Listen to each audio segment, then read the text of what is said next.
भगवान का सब कुछ पूरा हो गया। पुत्र पौत्र पौत्रों के भी बेटे प्रपौत्र सब कुछ हो गया भगवान का। बहुत बड़ा परिवार भगवान का। और गृहस्थी में रहते रहते भगवान के मन में वैराग्य हो गया। वैराग्यम उपजायत, उनके मन में वैराग्य हो गया कि अब यार अब बहुत अब नहीं ठीक लग रहा है, चलो यहां से चला जाए। तब क्या कि जो लोग कहते हैं अब कोई ठीक से पढ़ता तो है नहीं। भगवान श्री कृष्णचंद्र जी की एक परिस्थिति का वर्णन कर रहे हैं यहाँ 11वें अध्याय के 11वें स्कंद के प्रथम अध्याय के 10वें श्लोक में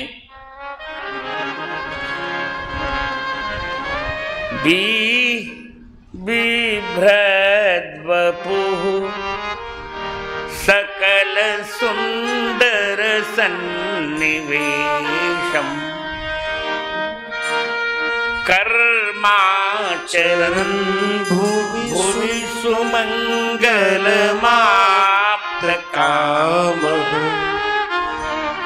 आस्थाय धाम रममाण उदार कीर्ति। यही ना, संहर्तुमैच्छत कुलम स्थित कृत्यशेष। कदाचित यह श्लोक लोग पढ़ लेते ना, गुरुमुख से पढ़े तब किसी को संदेह ही न होता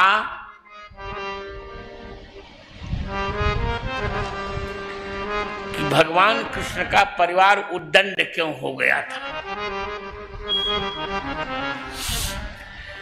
क्यों संतों को चिढ़ाया। इस श्लोक को पढ़ने से सारा संदेह दूर हो जाएगा। कह रहे हैं कि भगवान कर क्या रहे हैं, उदार कीर्ति भगवान उस शरीर को धारण कर रहे हैं जो सकल सुंदर सन्निवेशम,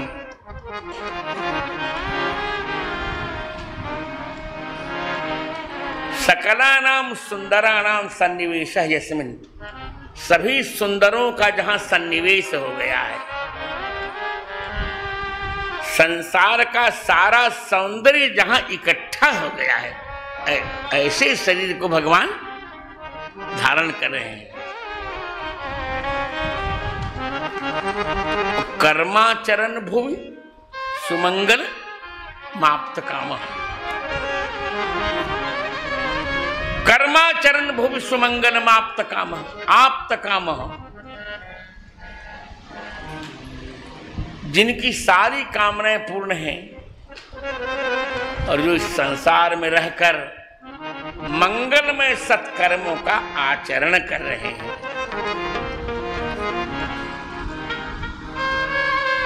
और धाम आस्थाय रममाण है,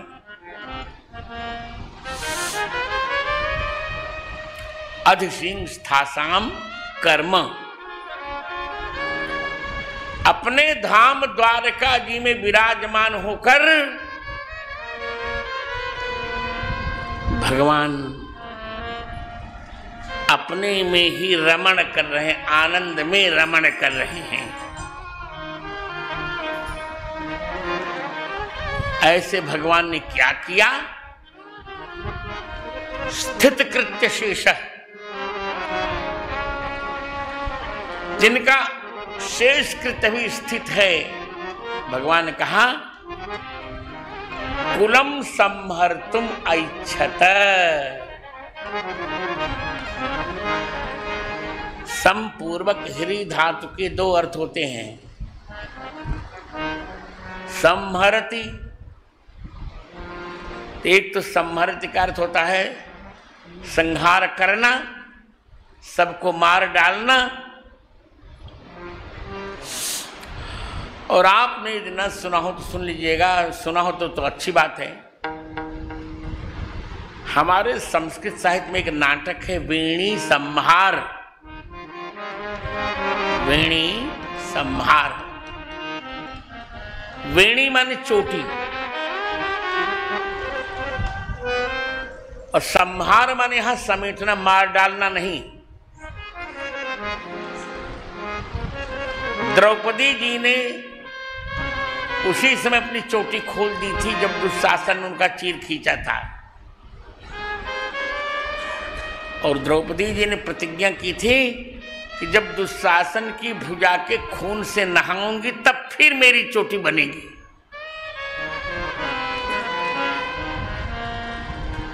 तब तक उन्होंने अपने बाल खुले रखे।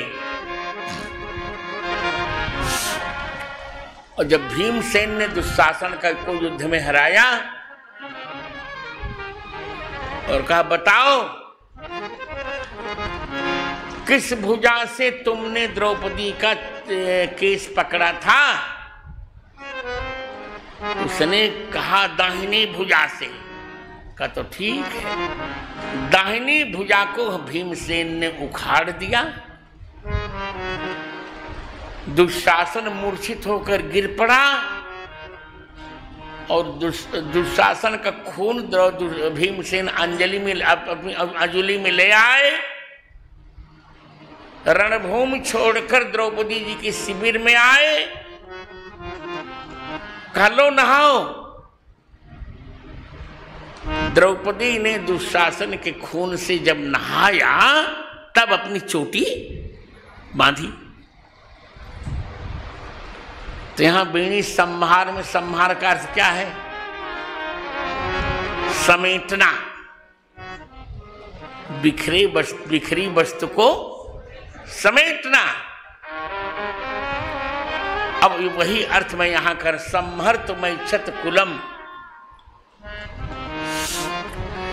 आज भगवान ने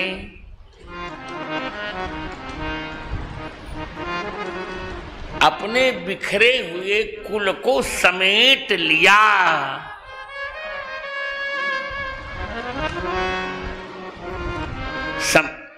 बिखरे हुए कुल को समेटने की इच्छा कर ली। संहर्त मैच्छत, आत्मनेपद कर रहे हैं। वास्तव में इच्छति बनता है, इच्छत इच्छता इच्छन्ति। तो यहां संहर्त मैच्छत हल होना चाहिए था पर नहीं है। जीव की इच्छा आज भगवान ने ले ली। यही आपके प्रश्न का उत्तर हो गया। सभी देवताओं को भगवान ने कहा था भवद्भिरंशैर यदुसूपजन्यताम। कहा था ना, भवद्भिरंशैर यदुसूपजन्यताम। पुरैव पुंसावधृतो धरा ज्वरो भवद्भिरंशैर यदुसूपजन्यताम। सयाव दुर्व्याभरमीश्वरेश्वर स्वकाल शक्त्याक्षपेश्चरित भूमि।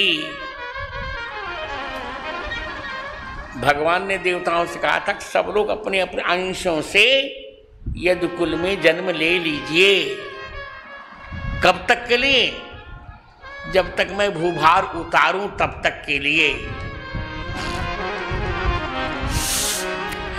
अब जब भूभार उतर गया तो संहर्तु मैच्छत, अपने कुल को समेटने की भगवान ने इच्छा कर ली। इसका संकेत क्या है? कि जो देवताओं के अंश थे यदुकुल में, भगवान ने सभी अंशों को समेट लिया। अर्थात अब यदुकुल में दैवी संपत्ति नहीं रह गई। भगवान का मन। और जब दैवी संपत्ति नहीं रह गई तो दो ही तो संपत्तियां होती हैं, या तो दैवी संपत्ति हो या तो आसुरी संपत्ति हो। अब जब दैवी संपत्ति चली गई तो आसुरी संपत्ति आ गई। दंभो दर्पोभिमानश्च क्रोधः पारुष्यमेव च अज्ञानं चाभिजातस्य पार्थ संपदमासुरीम्। अब जो आसुरी संपत्ति आ गई, दैवी संपत्ति के 26 गुण भगवान ने बताए, आसुरी संपत्ति के 6 गुण बताए। और जब आसुरी संपत्ति आ गई तब इनको जो करना था उन्होंने किया।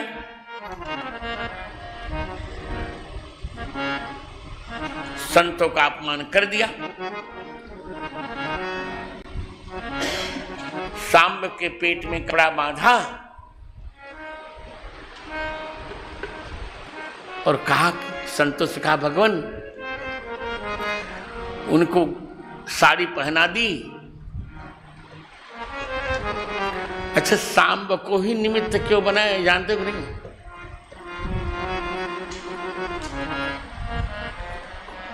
अच्छा देखिए, सेना को इकट्ठा कौन करता है आप जानते हैं नहीं जानते हैं? सेनापति।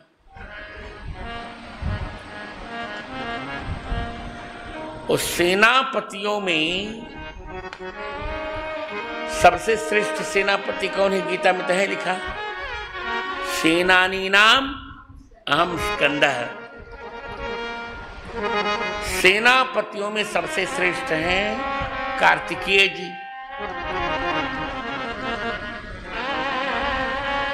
सांब कौन है? कार्तिकेय जी ही सांब बन के आए हैं। तो देवताओं को उन्हें कुछ इकट्ठा करना पड़ेगा, और कौन करने जाएगा?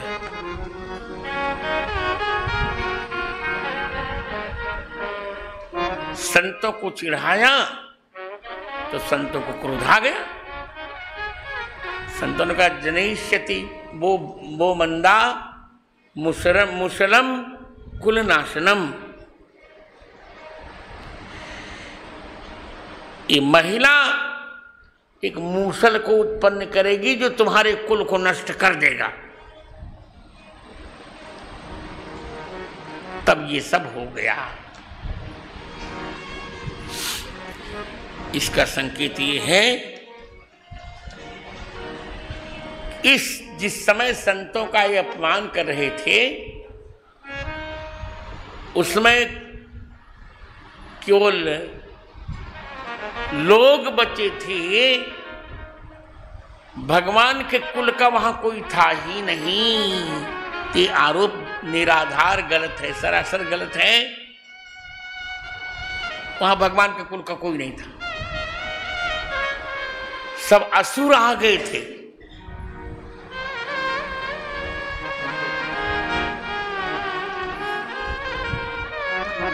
और आगे जब जादवस्थली देखिएगा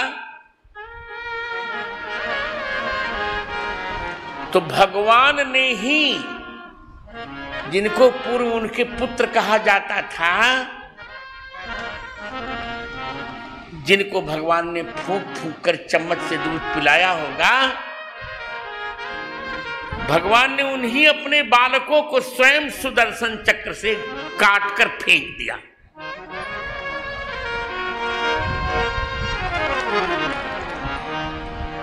इतना निष्पक्ष कोई होगा? भगवान का कहना है कि यदि भारत में रहना है तो तुम स्वतंत्र नहीं रह सकते। स्वतंत्र रह सकते, स्वच्छंद नहीं रह सकते। हम स्वतंत्रता दिवस मनाते हैं तो क्या स्वच्छंदता दिवस मनाते हैं? स्वच्छंद माने जहां अपनी इच्छा से काम किया जाए, और स्वतंत्र माने जहां अपने शास्त्र के आधार पर काम किया जाए।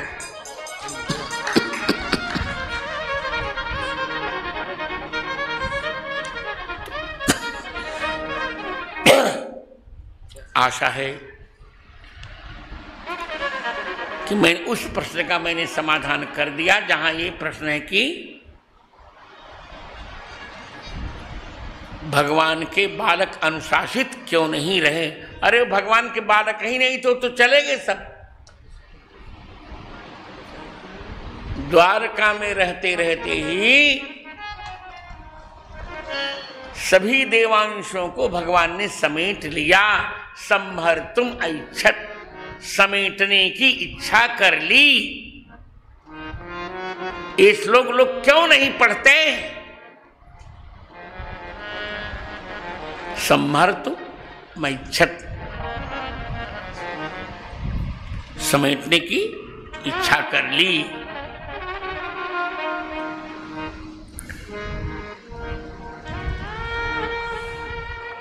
और कोई अंतर नहीं पड़ा।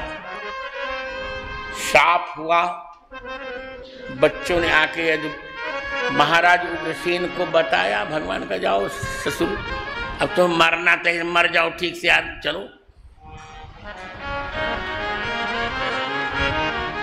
अब और बढ़िया देखिए,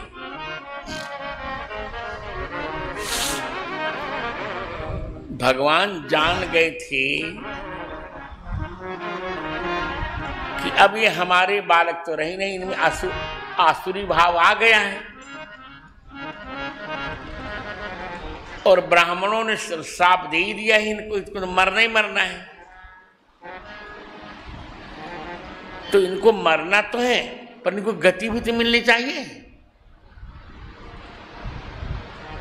और कौन गति बहुत प्रसिद्ध है, गति आप लोग जान गए होंगे। गतियां बहुत होती हैं, पर एक गति है और जिसको आजकल हम सामान्य रूप में कह लेते हैं। कोई भी सैनिक जब मरता है तो हम उसके लिए बोल देते हैं, क्या बोलते हैं? वीर गति प्राप्त हुई, यही बोलते हैं ना। तो वीर गति कब मिलती है? जब व्यक्ति लड़ता है। तो भगवान ने कहा कि तुमको यदि तुम लड़कर नहीं मरोगे तो सबको नरक होगा।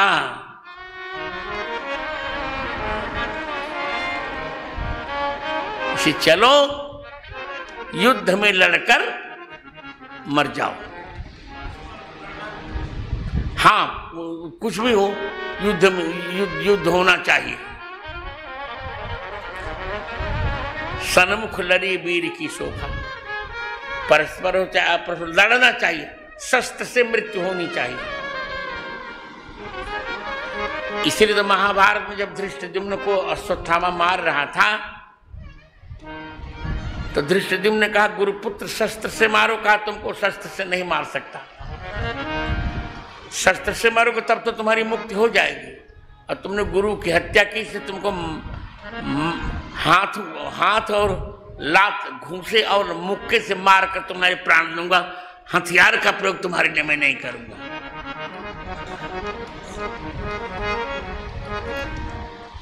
अब सोचिए, इतना बड़ा कांड हो गया।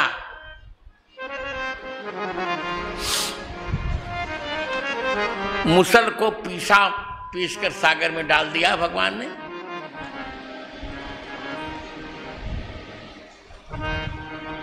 सागर में डाल दिया। थोड़ा सा अवशेष था तो फेंका, तो एक बहेली ने बाण बना लिया जिससे भगवान को मारना है।